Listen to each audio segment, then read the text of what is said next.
I never imagined I'd return to my childhood home in Phoenix just to be told I didn't exist. The desert wind howled, sweeping dust across the front steps where I once carved pumpkins and strung up Christmas lights with Dad. This was the same adobe porch where I'd learned to skate and posed for my first day of middle school, with Mom beaming behind the camera. But now? My father stood in the doorway, his face devoid of warmth. "Lena," he said, tone stiff, eyes cold. "We don't have a daughter. Leave or I'm calling the police." Behind him, my younger sister Callie lounged against the frame, arms crossed, smug grin painted on. The spare keys to my old studio room jingled from her pocket. She'd always resented my ambition, my education, my success, my bond with our parents. At 35, I was living in downtown Chicago, leading strategic acquisitions for a Fortune 100 company, and making more in a quarter than most saw in a year. Every month, I wired money, $3,500, 0 cents to cover their mortgage, $2,000, 0 cents for bills and groceries, $1,000, 0 cents toward Callie's student loans and car. I'd even paid $50,000, 0 cents for Mom's eye surgery last spring, when their coverage fell short. "Dad," I said quietly, "we just talked last week. Mom said she was making her green chili stuffing." He didn't blink. "You're mistaken. We only have one child. Callie, please leave." Then the door shut. Through the stained glass, I watched them walk away, back to the dinner I'd helped pay for, back to a table I wasn't welcome at. The banking app on my phone glowed. My thumb hovered over cancel transfers. Miss Walker. It was Mrs. Garcia, our neighbor of 2 decades. Her brows were knit with worry. "Everything okay?" I smiled faintly. "Everything's fine. Just a misunderstanding," I murmured. "Misunderstanding?" Mrs. Garcia frowned. "But I saw your folks packing the SUV this morning. Suitcases, cooler, the works." "Your mom said they were headed to Callie's new cabin for Thanksgiving. Said it would be the 3 of them. A proper family holiday." It hit me all at once. Callie's cabin? The one she claimed she'd bought from her savings working admin at that solar panel office. The same sister who begged me in September for help covering her rent and dental bills. I unlocked my phone and pulled up the bank app. My parents' joint account, the one I'd added myself to last year to better manage their bills, showed a series of large withdrawals, timed perfectly with the date that cabin was purchased. They used my money, funds meant for their mortgage, medical bills, and groceries, to buy Callie a vacation home. And now they were pretending I didn't exist. I pressed down on the cancel button. "All future transfers gone." "Thank you, Mrs. Garcia," I said softly. "You've helped more than you know." Back in the car, the organic turkey sat cooling in its fancy foil, untouched. My phone buzzed. A message from Callie. "Too late to cancel anything. They already pulled next month's cash. Enjoy your sad little dinner. Oh wait, you're not part of the family anymore." I didn't reply. Instead of going home, I drove to my firm's regional headquarters in downtown Chicago. Quiet, almost empty. I logged in and opened the financial records, my parents' accounts, every one I'd ever helped manage. I reviewed, line by line. What I found chilled me. Jewelry stores, car dealerships, pricey bistros, but worse, offshore transfers, shell payments, cloaked accounts. This wasn't reckless spending. It was criminal. And as a licensed fiduciary, I was legally obligated to report it, even if it meant turning in my own family. Especially then. I reached for the office landline, fingers steady. I dialed a number I'd bookmarked long ago, hoping I'd never need it. "This is Lena Walker, Senior Acquisitions Manager at Kessler and Hayworth Capital. I need to report suspected financial fraud and possible money laundering." My tone was calm. Too calm. "Yes," I confirmed. "I have full documentation, bank records, timelines, and account access." The agent on the other end responded with clipped professionalism, walking me through the process. I answered every question, including the one I dreaded most. "The subjects," I said softly. "They're my immediate family." As I hung up, my phone buzzed again. A notification from a group chat I didn't recognize. Photos flooded the screen. Callie holding a glass of wine. My parents smiling at the head of the table. The same table I wasn't welcome at. In the background, Mom's green chili stuffing. My recipe. Caption: perfect family dinner, just us, no leeches allowed. I leaned back, gazing over Chicago's skyline as the city lit up below. They thought I'd stay silent, that I'd stay broken. They were wrong. Opened my laptop and sent 3 emails. One to my attorney, one to a forensic analyst, and one to a real estate agent. I was selling the penthouse. I didn't need luxury anymore, not when there was no one left to support but myself. Then another text came in, from an unknown number. Lena, this is Mrs. Garcia. My porch cam caught your parents and Callie after you left. They were laughing, bragging. I recorded everything. My lips curved into a smile for the first time that day. Thank you, Mrs. Garcia, I typed back. I'm going to need it all. Tomorrow, I'd begin reminding them who I was. Their daughter, their sister. And soon, their reckoning. If you've been holding your breath with me this far, you'll want to see what happens next. Because tomorrow, I don't just fight back. I change everything. Subscribe to the channel so you don't miss how I turned their betrayal into a reckoning they never saw coming. Did you see her face? Callie had laughed, twirling the keys to my old studio room like a trophy. Little Miss Finance finally got knocked down. She'll be crawling back. She always does, Mom chimed in, voice sharp. Throwing money at us like that makes her feel important. But we got what we wanted. The cabin's ours now, Dad added, his tone smug.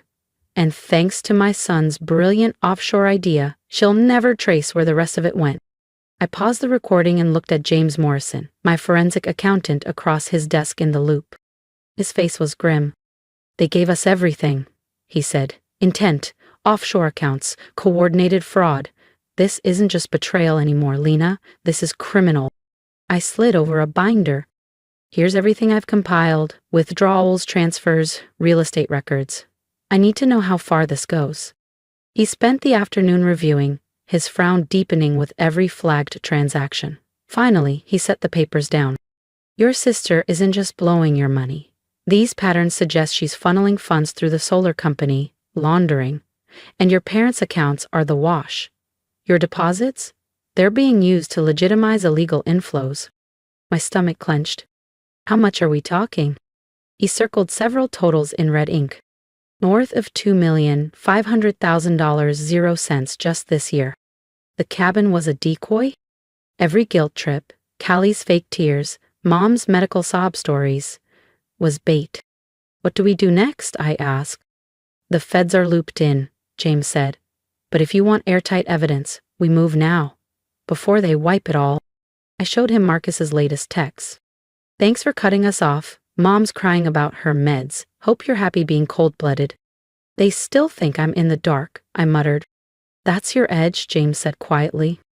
But Lena, get ready. When this blows up, it's going to get ugly.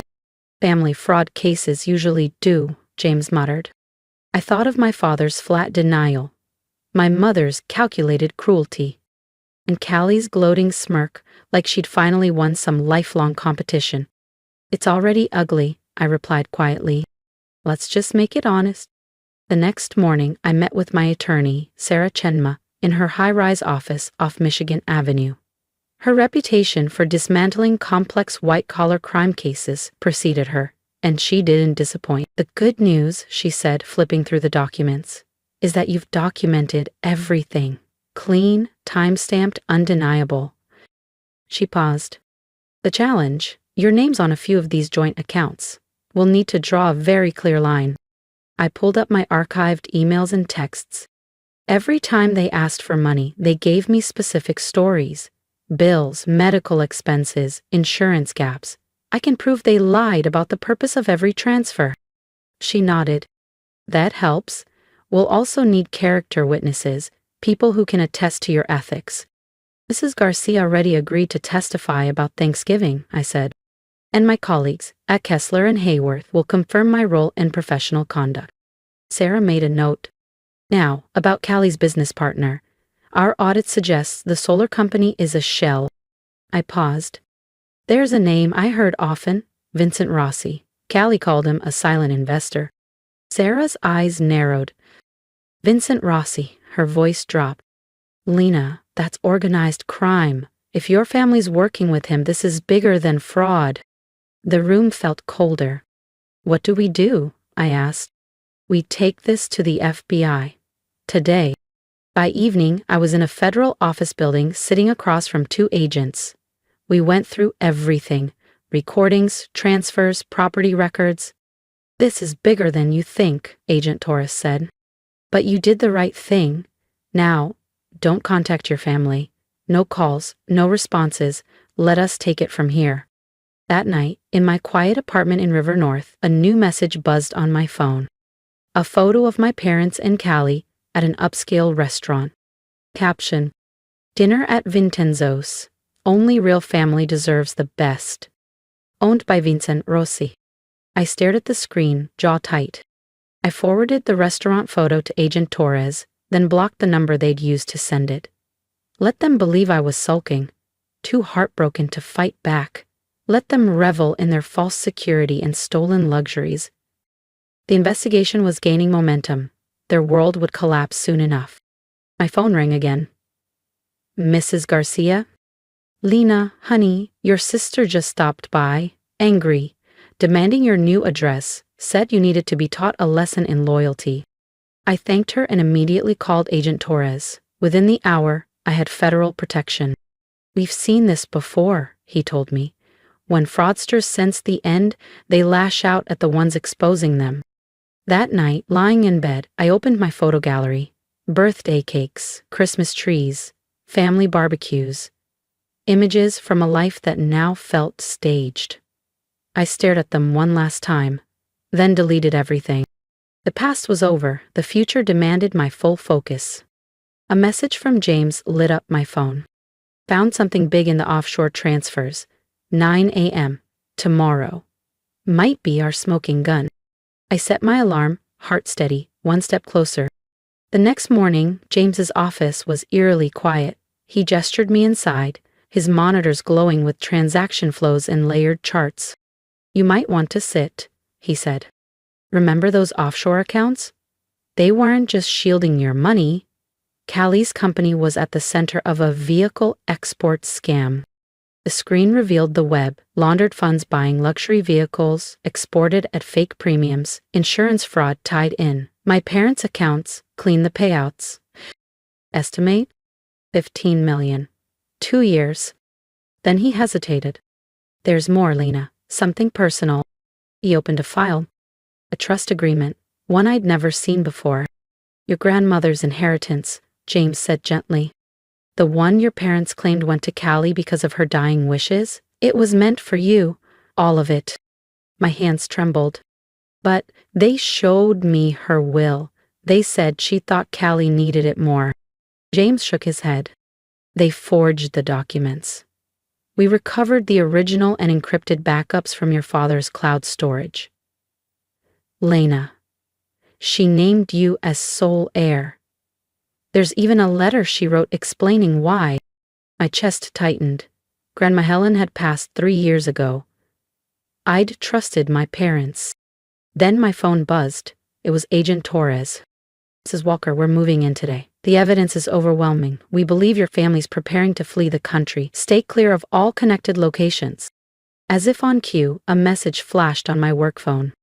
Security desk. Mrs. Walker, your sister Callie is in the lobby. She's demanding to see you. Absolutely not, I said. If she returns, contact this number immediately. I forwarded Agent Torres' line. The next few hours passed in James's office, watching updates roll in. The FBI raided multiple sites, the dealership, the lake house, their home, and 3 other properties I never even knew existed. At 2:47 p.m., my phone buzzed. Breaking. FBI raids. Luxury car dealership. Key figures arrested. In $15.00 M fraud ring. Moments later, the messages poured in. Mom, how could you do this to us? Dad, you've betrayed your blood. Callie, you'll regret this, Lena. Watch your back. I forwarded each one to Agent Torres.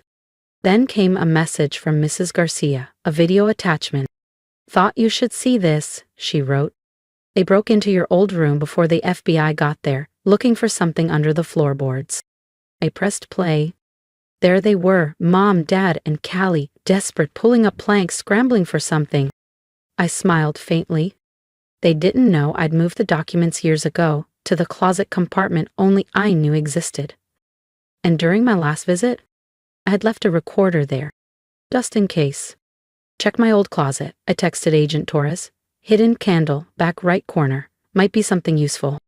An hour later, she called. We found it, recordings. They talk about everything, the fraud, the forged will, even a plan to frame you if things went south. I stood at my Brooklyn office window, the city glowing behind the glass. In the reflection, I didn't see the woman who used to send monthly support without question. That version of me no longer existed. The front desk called.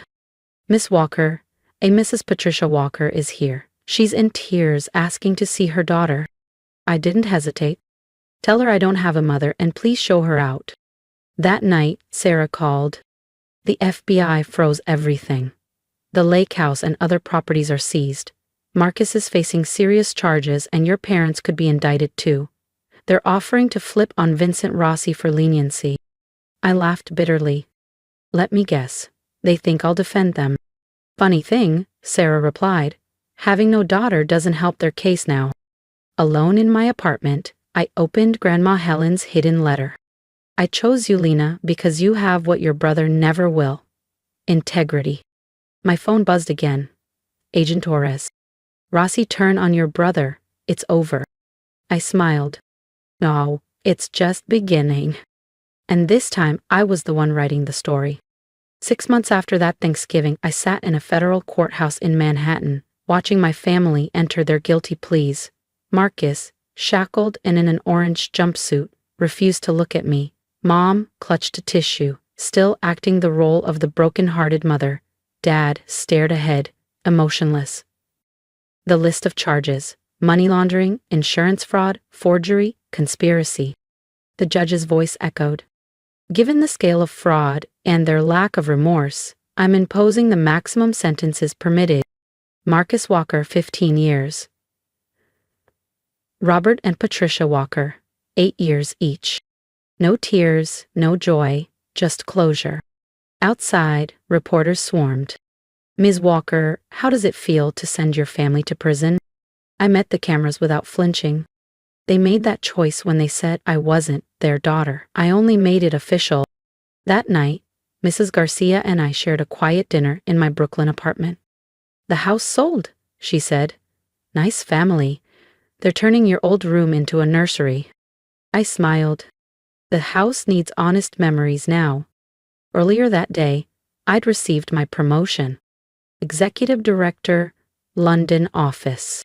Later, I left white roses at Grandma Helen's grave. You were right, I whispered. They never saw me coming. They resented me for becoming exactly what they raised me to be: strong, successful, independent. Their perfect plan had backfired. The morning I packed for London, a final letter came. My mother's handwriting. Lena, we're sorry. We know it's too late. Love, Mom. I shredded it, unread. Some bridges should stay burnt. From my new flat overlooking the Thames, I watched the sun rise. James called. Your inheritance is restored, with interest. Also, Marcus planned to frame you, using your credentials. Then I stopped them just in time, I replied. Sometimes, no family is better than the wrong one. And I was finally free. If you've ever been betrayed by the people you trusted most, you know how hard it is to rise. I did, and I'm still standing. Drop a comment below. What would you have done in my place? What would you say to someone like me? And if I've learned anything, it's this. Sometimes walking away isn't weakness, it's power. Choose truth, choose peace, and always choose yourself. Don't forget to subscribe for more.